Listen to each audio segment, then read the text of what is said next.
जय हिंद सभी को। चलिए हम लोग अपनी बायोलॉजी की क्लास को आगे कंटिन्यू करते हैं।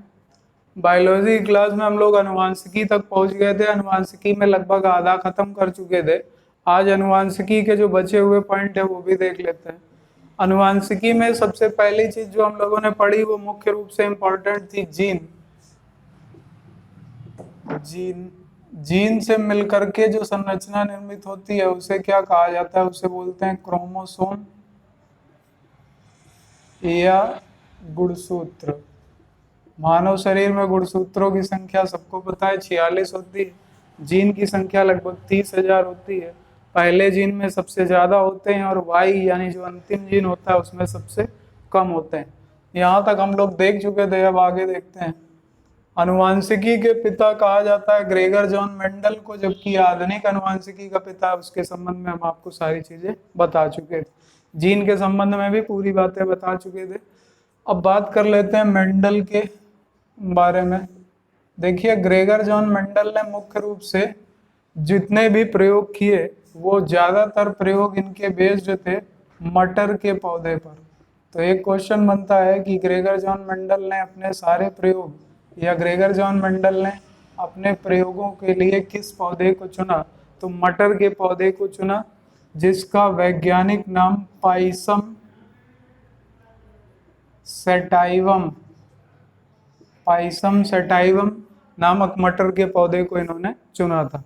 इसके बाद मेंडल ने इस पर प्रयोग किया और प्रयोग करते समय इन्होंने दो तरीके के बीजों का प्रयोग किया था, जिसमें अभी हम आपको बताएंगे लगभग 7 प्रकार के बीजों का प्रयोग किया गया, जिसमें 2 प्रकार के गुण पाए जाते थे।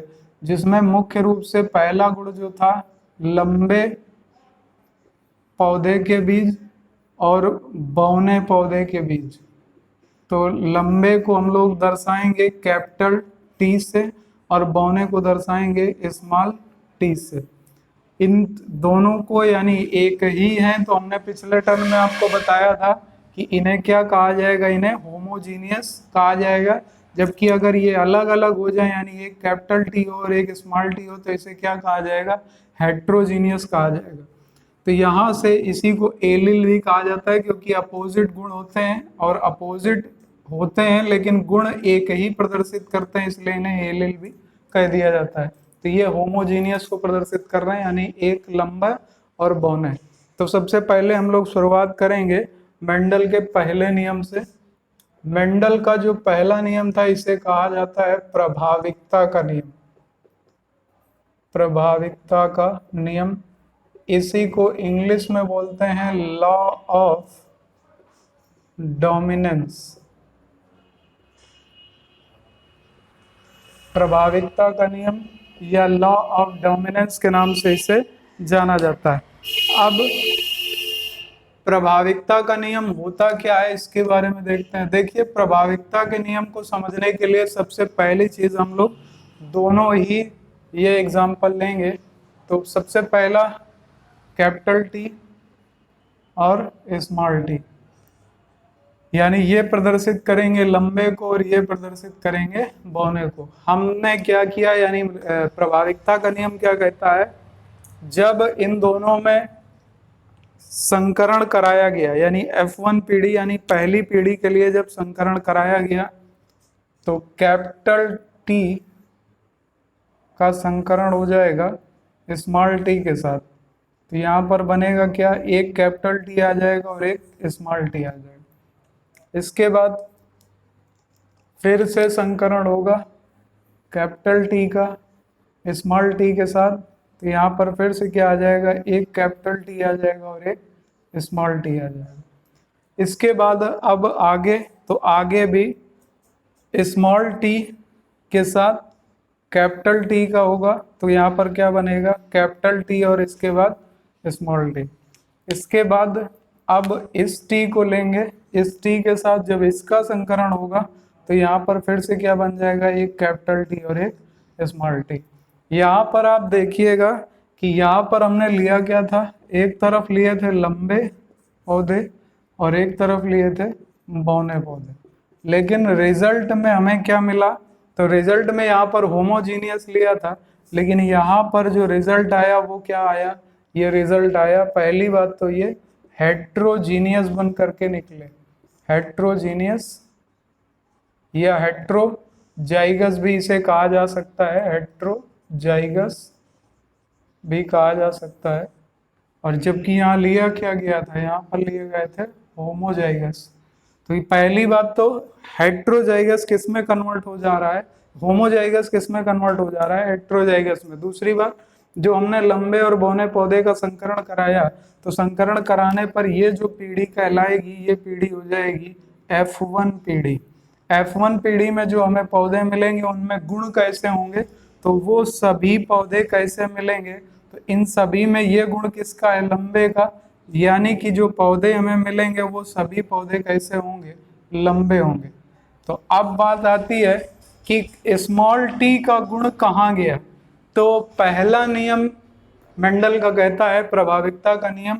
प्रभाविकता का नियम इसी बात पर बेस्ड है कि जब कोई एक गुण किसी दूसरे गुणसूत्र के या किसी दूसरे प्रकार के पौधे के गुण को छुपा दे या उसे प्रभावित न होने दे या प्रभावी न होने दे, तो उसे ही प्रभाविकता के नियम के नाम से जाना जाता है। यहाँ पर आप देखोगे कि लंबे पौधे ने बौने पौधे पर अपना प्रभाव पूरी तरीके से जमा दिया, और जो स्मॉल टी यानी बौने पौधों का गुण था वो पूरी तरीके से दब गया, और सभी पौधे कैसे आए पहली पीढ़ी में, तो सभी पौधे आ गए लंबे पौधे। तो इसको बना लीजिएगा, नोट कर लीजिएगा, यही मेंडल का पहला नियम है, प्रभाविकता का नियम या लॉ ऑफ डोमिनेंस। परिभाषा चाहे तो लिख लीजिएगा, यदि कोई जीन किसी दूसरे जीन के यदि कोई जीन किसी दूसरे जीन के प्रभाव को ढक दे, प्रभाव को ढक दे,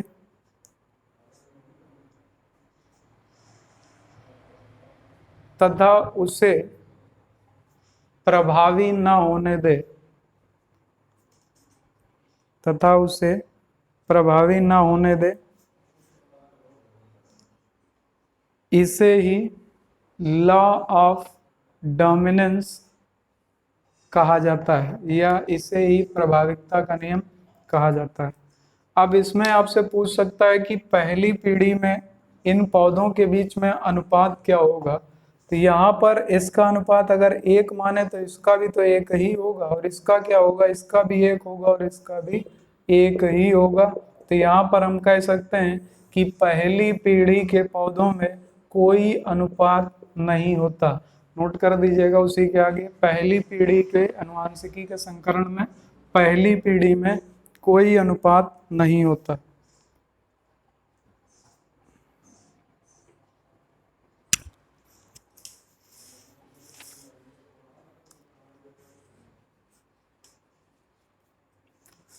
कोई अनुपात नहीं होता। इसके बाद मेंडल का दूसरा नियम जो कि दूसरी पीढ़ी पे देखा जाएगा।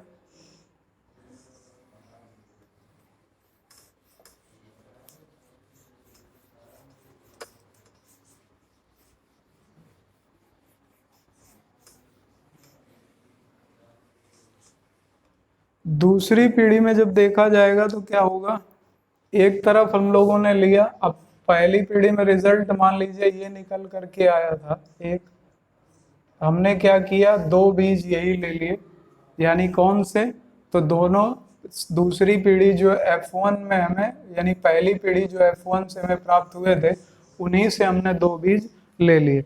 अब हम इनका संकरण कराएंगे और इनका संकरण कराने के बाद देखेंगे क्या रिजल्ट आता है।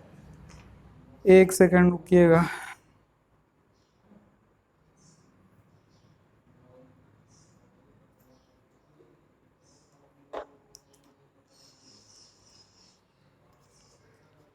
अब देखते हैं इनका रिजल्ट क्या आएगा।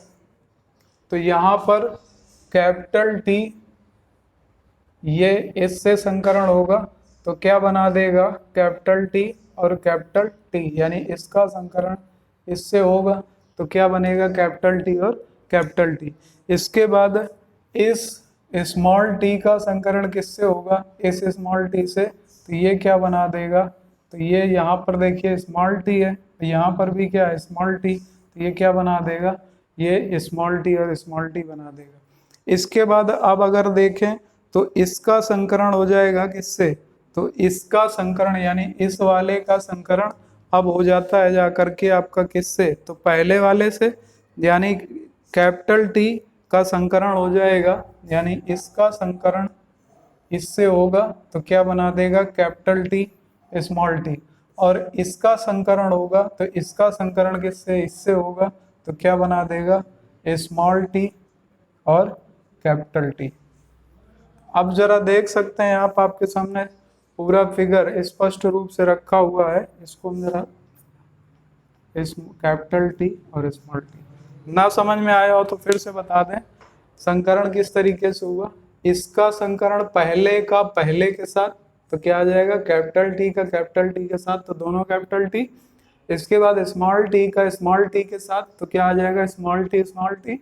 इसके बाद अब इसका नंबर आएगा तो इस साइड से संकरण कराएंगे तो कैपिटल टी का संकरण किसके साथ, पहले दूसरे के साथ, तो इसका संकरण जब इसके साथ आएगा तो क्या हो जाएगा कैपिटल टी और कैपिटल टी इसका और स्मॉल टी इसका। अब नंबर आएगा इसका तो दूसरे का होगा किसके साथ, पहले के साथ, तो क्या आ जाएगा कैपिटल टी और स्मॉल टी। तो यहाँ पर आप देखोगे कि यहाँ पर हमें ये पौधा कैसा मिलेगा, तो ये पौधा होगा लंबा, ये पौधा कैसा होगा, तो ये पौधा होगा बौना, ये पौधा कैसा होगा, तो ये भी पौधा कैसा होगा लंबा, और ये पौधा कैसा होगा लंबा। लंबा क्यों होगा, क्योंकि हम लोगों ने अभी प्रभाविकता का नियम पढ़ा था, तो वहां पर पढ़ा था कि जो लंबे पौधे होते हैं वो बौने पौधे का गुण प्रभावी नहीं होने देते, इसी को प्रभाविकता का नियम बोला जाता है। तो अब यहाँ से आप लोग देख सकते हो कि आपके सामने निकल कर के आ गया कि लंबे पौधे यहाँ पर कितने हो गए, तो लंबे पौधे हो जाते हैं यहाँ से 3, और यहाँ से आपका अगर बौने पौधे देखेंगे तो बौने पौधे कितने हो जाएंगे, तो बौने पौधे हो जाता है 1। तो अब अगर आपसे इससे पूछा जाए कि इसका अनुपात क्या होगा, तो यहाँ पर सबसे पहली चीज हम लोग देख लेते हैं। देखिए ये लंबे का अनुपात कितना आ जाएगा 1, इसका अनुपात भी कितना आएगा 1, लेकिन यहाँ पर 2 आपके ये रखे हुए तो इन दोनों को रखेंगे पहले, तो यहाँ पर देखा जाए तो 1 इसका आ गया, तो ये अनुपात क्या बन जाएगा 1:2:1, क्योंकि यहाँ पर क्वेश्चन पूछा जाता है कि दूसरी पीढ़ी के पौधों में अनुपात क्या होगा, तो ये F2 पीढ़ी का संकरण है, F2 में अनुपात बनता है 1:2:1 का अनुपात, तो नोट कर लीजिएगा।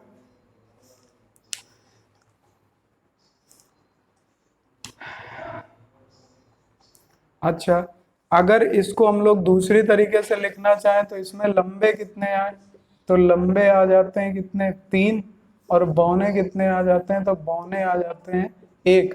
तो अगर लंबाई का अनुपात पूछा जाए तो अनुपात बन जाएगा कितना 3:1 का अनुपात। तो ये भी नोट कर लीजिएगा, अगर लंबाई का अनुपात पूछेगा तो ये, संकरण का अनुपात पूछेगा तो 1:2:1 बन जाएगा। इसी को यानी जो ये जो मेंडल का नियम है, ये दूसरा नियम होता है यहाँ से मेंडल का दूसरा नियम, और ये दूसरा नियम पूरी तरीके से क्या कहा जाता है, तो इसे कहा जाता है पृथक्करण का नियम। पृथक्करण का नियम इसे कहा जाता है। कई बार क्वेश्चन पूछ लिया जाता है मेंडल के दूसरे नियम को किस नाम से जानते हैं, तो इसे पृथक्करण का नियम कहा जाता है। ये आपका F1 F2 पीढ़ी का संकरण है। इसके बाद तीसरा, आपको तीसरी पीढ़ी के संकरण के बारे में क्या कहा जाता है, तो तीसरी पीढ़ी के बारे में आपको सिर्फ 2 बातें याद रखनी है। देखिए तीसरी पीढ़ी में जब संकरण कराया जाएगा तो बहुत लंबा संकरण बनता है, इसलिए उसके बारे में कभी नहीं पूछा जाता। उसके बारे में सीधा ये पूछा जाता है कि मेंडल का तीसरा नियम क्या है। तो मेंडल का तीसरा नियम जो बनता है उसे कहा जाता है, मेंडल का तीसरा नियम किस नाम से जाना जाता है, तो उसे कहा जाता है स्वतंत्र अपव्यूहन का नियम। स्वतंत्र अपव्यूहन का नियम, और इसमें अनुपात पूछा जाता है। तो आप हमेशा याद रखिएगा कि तीसरे नियम में जो अनुपात बनता है जाके वो बनता है 9 अनुपात 3:3:1 का।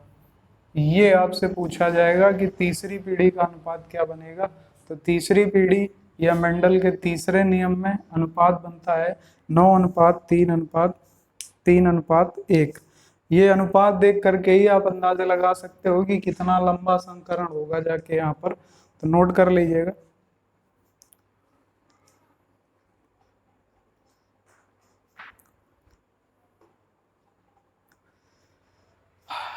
अब देख लेते हैं यहाँ से क्वेश्चन क्या बनते हैं।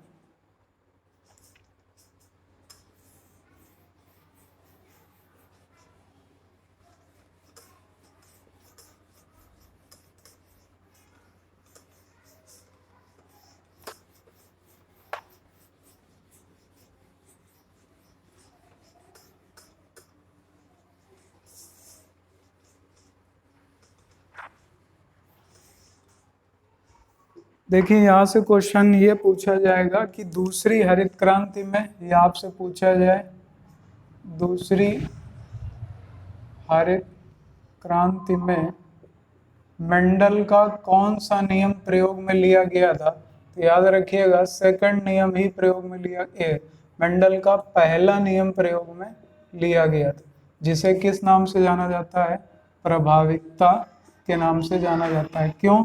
क्योंकि यहाँ पर संकरण किए हुए बीजों का प्रयोग किया गया था। संकरण का मतलब होता है हाइब्रिड। तो पहली बार जब नियम प्रयोग में लाया गया तो उसमें संकरण बीजों का या संकरित या हाइब्रिड बीजों का प्रयोग किया गया था, जिसके माध्यम से उत्पादकता गेहूं की बढ़ाई गई थी। तो ये पहला क्वेश्चन कि हरित क्रांति में मुख्य रूप से किन नियमों का प्रयोग किया गया, तो वो प्रयोग किया गया प्रभाविकता का नियम और हाइब्रिड बीजों का प्रयोग किया गया था, जिसके बाद गेहूं की उत्पादकता आपकी हरित क्रांति में बढ़ी थी। तो यहाँ पर ऐसे भी पूछा जा सकता है कि हरित क्रांति में मेंडल का कौन सा नियम प्रभावी हुआ था, तो प्रभाविकता का नियम, क्योंकि हाइब्रिड बीज आपके इसी के अंतर्गत आते हैं। इसके बाद एक क्वेश्चन पूछा जाता है, वे बीज जो 1 वर्ष के बाद दोबारा नहीं उगाए जा सकते उन्हें क्या कहा जाता है। लिख लीजिएगा, वे बीज जो 1 बार के बाद दोबारा नहीं प्रयोग हो सकते। यहाँ पर तात्पर्य यह है कि जैसे एक फसल ली गई तो बहुत से किसान करते क्या है कि पहले वाली फसल के बीजों को सुरक्षित रख लेते हैं, उन्हें फिर से तीसरी फसल में प्रयोग कर लेते हैं। लेकिन कुछ बीज ऐसे डेवलप किए गए जिनको सिर्फ 1 बार ही प्रयोग किया जा सकता है, इनको दोबारा प्रयोग नहीं किया जा सकता। इस प्रकार के बीजों को क्या कहा जाता है, तो इन्हें टर्मिनेटर सीड कहा जाता है। इस प्रकार के बीज को क्या कहा जाता है, तो नोट कर लीजिएगा, इन्हें टर्मिनेटर सीड्स के नाम से जाना जाता है, जो 1 बार के बाद दोबारा नहीं उगाए जा सकते। इसके बाद इन्हें बनाने वाली पहली कंपनी कौन सी थी, तो भारत में इन्हें सबसे पहले जिस कंपनी ने बनाया उसका नाम था मोनसांटो। मोनसांटो कंपनी ने सबसे पहली बार ये बीज बनाए थे, यानी टर्मिनेटर सीड बनाने वाली पहली कंपनी भारत की मोनसांटो कंपनी थी, जिसने कनाडा से प्रेरित होकर के ये बनाया था। जिसके बाद कई किसानों ने आत्महत्या कर ली थी, क्योंकि इन बीजों को दोबारा प्रयोग में नहीं लिया जा सकता था, जिसके बाद किसानों को दोबारा से बीज खरीदना होता था और फसल की लागत काफ़ी बढ़ करके आती थी। तो ये बनाने वाली पहली कंपनी मोनसांटो थी। इसके बाद आगे और क्वेश्चन देख लेते हैं, अनुवांशिकी के और क्या क्वेश्चन बन सकते हैं। जैसे आपके क्वेश्चन पूछा जा सकता है कि सर्वप्रथम प्रकृतिवादी क्रम विकास का सिद्धांत किसने दिया। तो प्रकृतिवादी क्रम विकास, ये सारे टॉपिक आगे भी देखे जाएंगे। प्रकृतिवादी क्रम विकास का सिद्धांत किसने दिया था, ये दिया था चार्ल्स डार्विन ने। प्रकृतिवादी क्रम विकास का सिद्धांत चार्ल्स डार्विन ने दिया था। इसके बाद क्वेश्चन आपसे पूछा जा सकता है कि आनुवांशिकता की इकाई क्या है। तो आप सबको हम पहले ही बता चुके कि आनुवांशिकता की इकाई जीन होती है। इसके बाद आगे और क्या क्वेश्चन बन सकते हैं। तो क्वेश्चन ये बना जा सकता है कि जीन एक एंजाइम किया नियम का प्रतिपादन किसने किया था। ये क्वेश्चन पेपर में मोस्ट इंपॉर्टेंट क्वेश्चन है। एक जीन एक एंजाइम सिद्धांत किसने दिया था। तो ये दिया था बीडल और टैटम ने। बीडल और टैटम ने ये सिद्धांत दिया था, एक जीन एक एंजाइम। नोट कर लीजिएगा इसको भी। जैसा कि हमने आपको बताया था कि पिछले टर्म में यानी कल केमिस्ट्री के टर्म में आपको बताया था कि जो आपकी सेंट्रल गवर्नमेंट की जॉब थी वो सभी दोबारा से खोली जा रही। जैसे कि आप लोग आज नोटिफिकेशन भी देख सकते हो, एसएससी ने अपने कैलेंडर का नोटिफिकेशन जारी कर दिया है और उसने अपनी परीक्षाएं जो आपकी 10+2 थी, सीजीएल थी, जो लोगों की छूट गई थी कोरोना के कारण नहीं हो पाई थी, उनका कैलेंडर आज इशू हो चुका है। तो आज आप चाहें तो नेट पे देख सकते हैं, उनके डेट आ चुकी है। अगस्त से वो परीक्षाएं शुरू है। और जो लोग एनटीपीसी ग्रुप डी वाले भी हैं वो लोग भी अलर्ट हो जाएं, क्योंकि सेंट्रल गवर्नमेंट अपनी नौकरियों को जो भी रिलेटेड है यानी जिनके एग्जाम होने थे वो धीरे धीरे करके अब कराना शुरू कर रही। तो संभावना है कि अगस्त से सितंबर तक आपकी ग्रुप डी और एनटीपीसी की परीक्षाएं भी हो सकती हैं। तो आज हम लोगों ने आनुवंशिकी का टॉपिक कंप्लीट कर लिया।